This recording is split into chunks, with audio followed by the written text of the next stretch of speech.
Alrighty, so this talk I'm going to be discussing how we enlarged effective DRAM capacity using the Hermes I/O bottleneck system. I know, a very impressive first slide. So the main idea of this work is that workloads are becoming increasingly data intensive.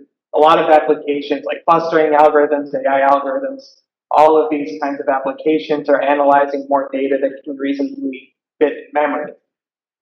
So the data volume is increasing beyond what main memory can actually hold.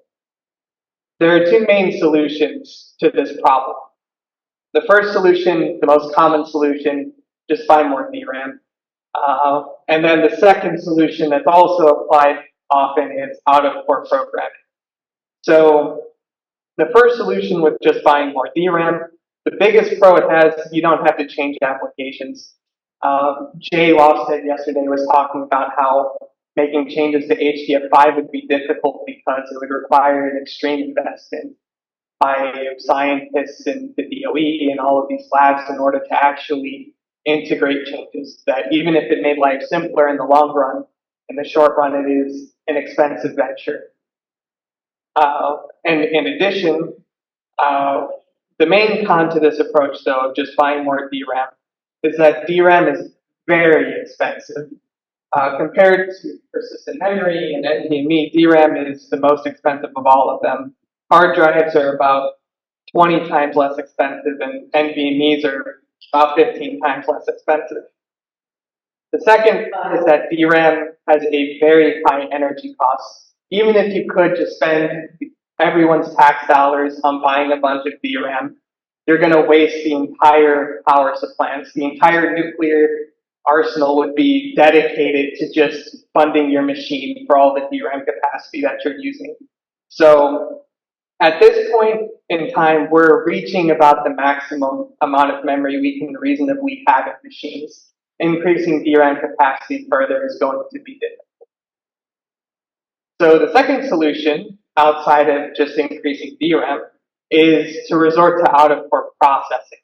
Out-of-core processing it solves the main two problems of just buying more DRAM. You don't need to spend more money on the hardware, and you don't have to waste energy on having a bunch of DRAM modules. But this also has cons. The main con is development complexity. There are a lot of suboptimal one-off solutions that happen because of out-of-core. To give an example, the typical approach to out-of-core programming is to have separate synchronous phases for compute and I/O. So in this case, you incur the memory wall in the compute phase, and you can incur the I/O bottleneck in the I/O phase. And when you combine, you end up with a very, very. So these below are two examples. The typical example with scientific simulation is where you have the compute phase where you're calculating particle positions or fluid dynamics, whatever you're doing in the compute phase, and then the I/O phase persists that data that you can analyze the data. And then there's the case that's more typical in the cloud with AI and analytics, where you have a MapReduce algorithm, start off with the map phase, then you shuffle the data produced by the map phase around, and then you do the reducing phase. So out-of-core programming is typical, but it's not done very well. Overall, what we really want is an effectively infinite memory abstraction to interact with the data, but without actually having to purchase more DRAM to use the abstractions that are currently available. So to handle this situation, storage devices have emerged that have blurred the boundary between memory and storage. Compute Express Link devices, for example, are coming out that offer actual memory APIs. You can memory map these devices into your program and put data into them directly. Alternatively, NVMe has a performance within an order of magnitude of DRAM. You can use NVMe's even though with current APIs it's not possible. NVMe's are essentially what CXL is being built around. The idea is that we can combine DRAM and storage into a single tier distributed shared memory system in order to address the hurdles of the previous two approaches. But how can we efficiently provide the high performance storage? 10 times slower is still 10 times slower. So a lot of DSMs already exist. Microsoft, for example, has the A1 DSM they use for backing the Bing search engine. There are several limitations to these DSMs. First, they're agnostic to application behavior. A lot of these DSMs are built as part of the OS. It's an actual part of the kernel. So they have to be able to work with every program running over them all at once. And that leads to a lot of problems with maintaining coherence.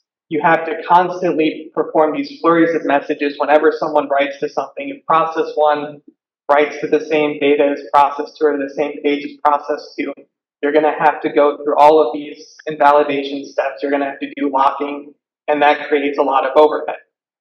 The second situation is that DSMs are cloud focused. HPC has pretty much discarded DSM as a possibility since the 90s. But with recent technologies, even HPC is starting to reconsider this idea. But right now, the DSMs are cloud. They have application for the fault tolerance. They have to account for the hardware failure producing commodity hardware that a lot of cloud systems use. They have to handle dependency, and right now they don't have any optimization whatsoever for the kind of situation in HPC, which is where you have these coordinated applications running at separate times, distinguished from each other. And lastly, they don't have tiering. Right now, the DSM systems only see DRAM, and it limits capacity, and it doesn't do much for you. It would just be an abstraction compared to MPI. So to address those, applications must be able to propagate their access pattern intentions. You shouldn't have to go in line when you're dealing with memory. This can reduce the need for the fine-grained synchronizations required for cache coherence in traditional DSMs, and it can improve tiered data organization decisions if you have tiered memory. Second, coherence policies must be optimized to address the characteristics of HPC.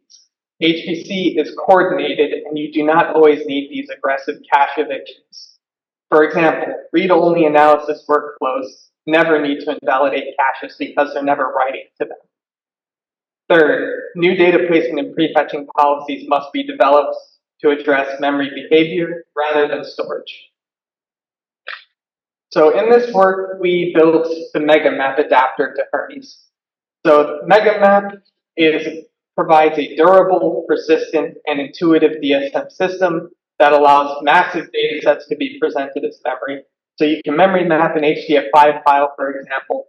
It wouldn't be just the bytes you see. It would be a semantic mapping of the HDF5 file. You can map in a group and then access the floating point numbers in a group, something like that.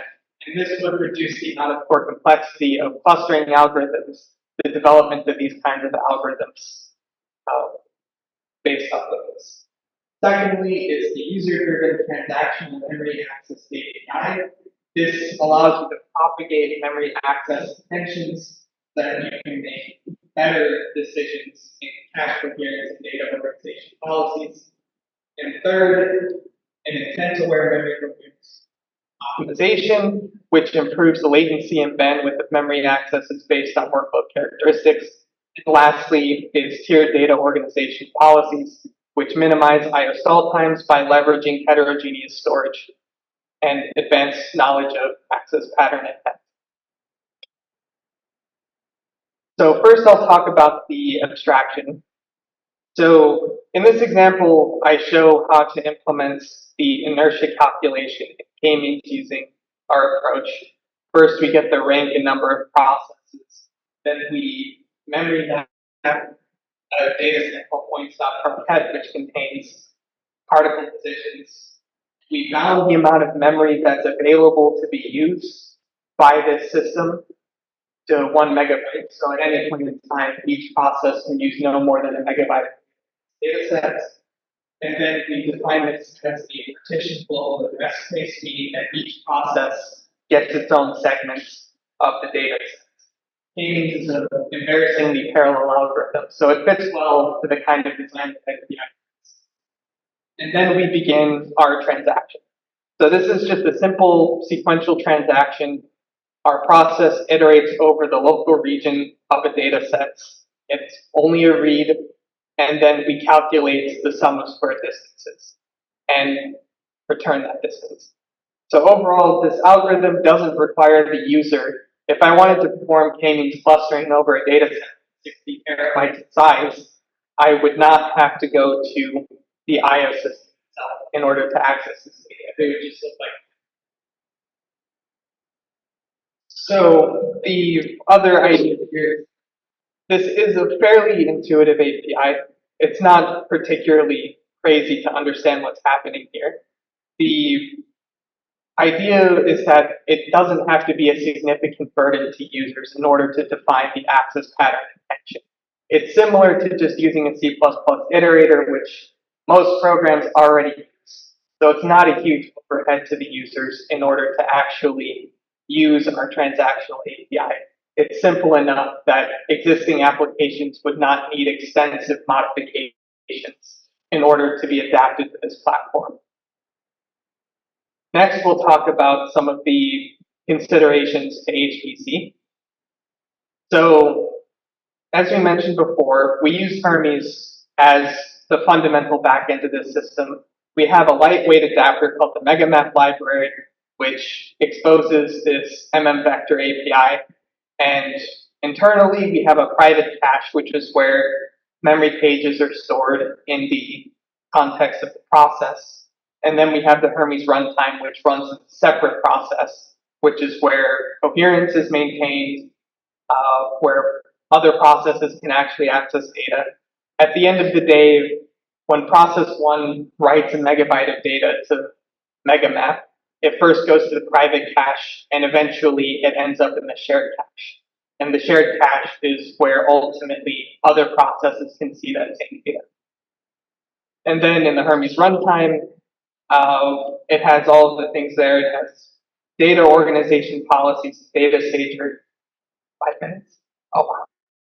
Okay.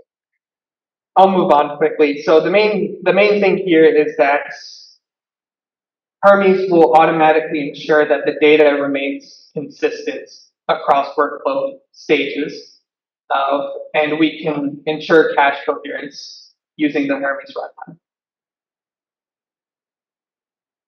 I'm going to skip this. And I'll briefly go over this. So the idea with the transactions is that it defines the memory access pattern intent. So you know exactly what region of memory you're going to access before it actually happens.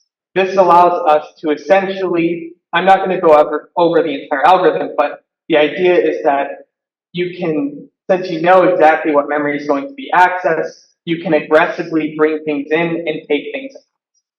So this will allow you to make use of this tiered storage and make sure that memory capacity constraints are respected. So now that I've discussed the design, I'll talk about our evaluations. The objective of our evaluation was to show that memory coherence of the DSM does not incur significant overhead like it was traditionally believed to be. Leading HPC and cloud communication solutions are not that much better. Second is that tiering memory can increase the resolution of scientific data sets by eliminating memory constraints. Now that you have this infinite memory abstraction, you're not limited to the bounds of memory, and you can have much larger data sets. Third is intelligently tiering memory can bring performance benefits to out-of-core algorithms. And lastly, DRAM consumption can be lowered by offloading memory to tiered storage. Since I think my time is very low, I think I'm going to go to the very last evaluation. Oh, I have 4 minutes? Yes. Never mind. So this evaluation, we compared 4 different algorithms: k-means density scanning, and Gray-Scott. I didn't realize that you were seeing that screen share. Okay.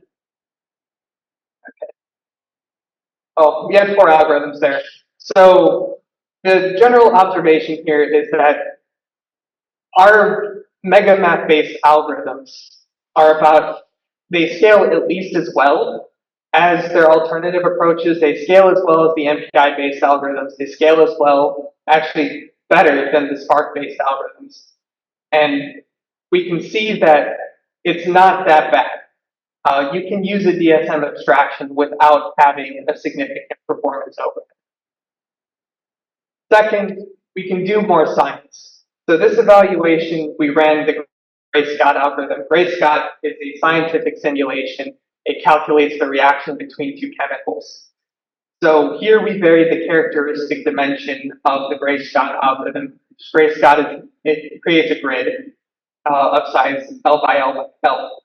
And here we compared MegaMap to using MPI.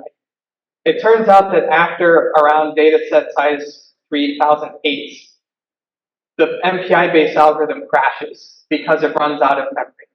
Whereas the MegaMap-based algorithm is able to actually continue running.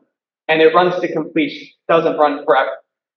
So we were able to effectively produce twice the resolution of the dataset without having to incur additional development costs.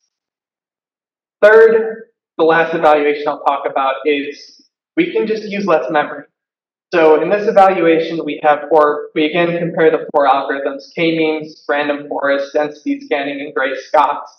And we show that as we decrease the amount of memory between 32 gigabytes and 8 gigabytes, we don't have a significant performance variation until half the memory is being used. So in effect, when you use MegaMap to build your algorithm, you can get nearly the same performance within 10% without with using twice as less memory. So in conclusion, we demonstrated that the complexity of developing out-of-core algorithms can be reduced by enabling massive data sets to be presented as memory. We demonstrated how leveraging a transactional memory API can be used to reap substantial benefits in memory tiering performance. And we showed that developing algorithms with MegaMap can reduce peak memory utilization by up to 2 times without incurring significant performance overheads. Okay. Thank you so much. It's 10:39. You have a few seconds. Are there any questions? Real quick one. You use memory map, I'm guessing, behind on the back end to move the data to and from the disk, right? Or any storage you're talking about. In this case, no. We use POSIX. Hermes uses POSIX to stage data in and out from the devices itself. Yeah. The MegaMap API presents to you this vector, so the user doesn't see what's happening in the backend. So it's just a memory map abstraction over POSIX APIs. Is that correct? Yeah. So there was a similar version few years back, private tier, which basically wanted to have enough like abstractions, but did not want the kernel to handle all this. Maybe that can be something interesting in the model of testing. So they kind of present some of the issues with using a map. I should rephrase. mmap was not used at all in this implementation. I know. I'm saying the purpose of that is also the same thing. Yeah. They wanted to have enough like abstraction, but not use enough because of some challenges. Yeah, no, for sure. Just because of it. Yeah, there's been a lot of work on DSMs. A lot of work has mostly been focused on the single node, so that a lot of kernel papers have been focusing on the tiering. Yeah. So thank you very much. You can ask during the break more questions. So we need to go to the next speaker.